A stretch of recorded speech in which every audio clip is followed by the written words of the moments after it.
Hi மக்களே வணக்கம். இன்றைக்கி ஒரு விஷயம் சொல்கிறேன். நீங்கள் அப்படியே வரிசையாக ஒரு பூவை அழகாக பார்த்துட்டே வாங்க. அது கூட இந்த தகவலையும் காதில் போட்டுக்கோங்க. நிறைய கஸ்டமர் எதுக்குப்பா இவ்வளோ விலை விற்கிது? இது பிளாஸ்டிக் இல்லை, it's imported foam and tissue பேப்பரில் பண்ணுறது. அது நார்மல் இல்லை, இட் இஸ் 100% ஹேண்ட்மேட். அதே மாதிரி மற்ற இடத்துக்கும் இதுக்கும் ஏங்க இவ்வளோ வித்தியாசம்? It is try coloured. 3 தடவை நம்ம எம்ப்ளாயீஸ்க்கு அதுக்கு சேலரியில் டிஃப்ரெண்ட் பார்ட் டைம் கொடுக்குறோம். So there are lot of man power involved, lot of artistic work involved. விளையாட்டு இல்லை. மற்ற நீங்கள் வீடியோஸில் பார்க்குற மாதிரி வெறுமனே ஃபோம் அப்படியே டப்புன்னு மடித்து அப்படி க்ளூ ஒட்டி அடியில் பின்னாடி வைக்கிற வேலை நம்ம பண்ணலைங்கிறத நிறைய வாட்டி சொல்லியாச்சு.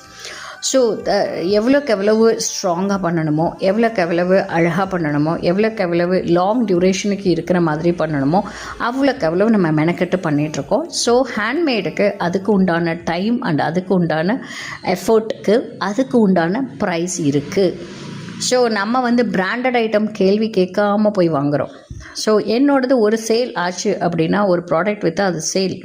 அதுக்கு அடுத்த ப்ராடக்ட் நம்பி என்கிட்ட வர்றாங்க அப்படின்னா அது ட்ரஸ்ட். அதுக்கப்புறம் திருப்பி இன்னொருத்தவங்கள்ட்ட சொல்லி அந்த ப்ராடக்டை வாங்குறாங்க அப்படின்னா that is branding. That is what happening. அது நடக்குது அப்படின்னா நல்லா இருக்குப்பா அங்கே வாங்க அப்படின்னு சொல்கிறாங்க. அது அவ்வளோ ஈஸி இல்லை மேம். அந்த வார்த்தைகளை கொண்டு வரத்துக்கு அவ்வளோ ஈஸி கிடையாது. ஸோ அவ்வளோ மெனக்கட்டுறோம். ஸோ அதில் காஸ்ட் இன்வால்வ் ஆகிருக்கு. நாங்கள் கொடுக்குற cost at par at the market தான். வெப்சைட்ஸ் நல்ல பிராண்டடாக வச்சுருக்கிறவங்க, நிறைய டைம் ஸ்பெண்ட் பண்ணுறவங்க, நிறைய மணி ஸ்பெண்ட் பண்ணுறவங்க, ஷாப்ஸ் வச்சுருக்கவங்க டெஃபினட்டாக இதை விட 3 மடங்கு ப்ரைஸ் ஜாஸ்தி தான் வைக்கணும். வச்சாதான் அவங்களுக்கு அது விற்க முடியும். That is how they are also doing it. So இதில் ஹேண்ட்மேட் பண்ணுற பொருட்கள் அத்தனைக்குமே அந்த மேன் பவரோட பைசா அதில் இன்வால்வ்டு. மண்பானை பண்ணினாலுமே அது has to be highly priced தான் என்னோட request. It is man power is involved. பிளாஸ்டிக்கோ மெஷின்லேயோ பண்ணுறது விஷயம் இல்லை. ஸோ ப்ளீஸ் மக்களே, எங்களையும் அந்த கேள்வியை கேட்டு ஒரு வாட்டியும் எக்ஸ்பிளைன் பண்ணுற மாதிரியோ இல்லை ஹர்ட் பண்ணுற மாதிரியோ கேள்வி கேட்காதீங்க. திருப்பி உங்ககிட்டையும் நாங்கள் திருப்பி பதில் சொல்லும்போது நீங்கள் ஹர்ட் ஆகிடக்கூடாது அப்படிங்கிறதுக்காகவே பார்த்து நாங்கள் பதில் சொல்ல வேண்டியதாக இருக்குது. நாங்கள் பொய் சொல்லலை, உண்மை அதுதான்.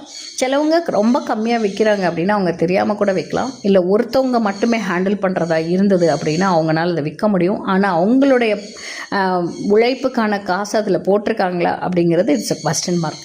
ஷீட்டோட காஸ்ட்டே ஜாஸ்தி வந்துடுங்க. இம்போர்ட்டட் ஷீட்டோட காஸ்ட்டே ஜாஸ்தி வந்துடும். ஸோ அது நம்ம காஸ்டிங் பார்க்கும்போது கரெக்டாக எதுக்கு என்ன காஸ்டிங் போட்டு பார்த்தோம், ஆள் கூலி எல்லாம் சேர்த்து பார்த்தோன்னா இந்த காஸ்ட் வரும். ஸோ புரிஞ்சுக்கோங்க. தேங்க்யூ.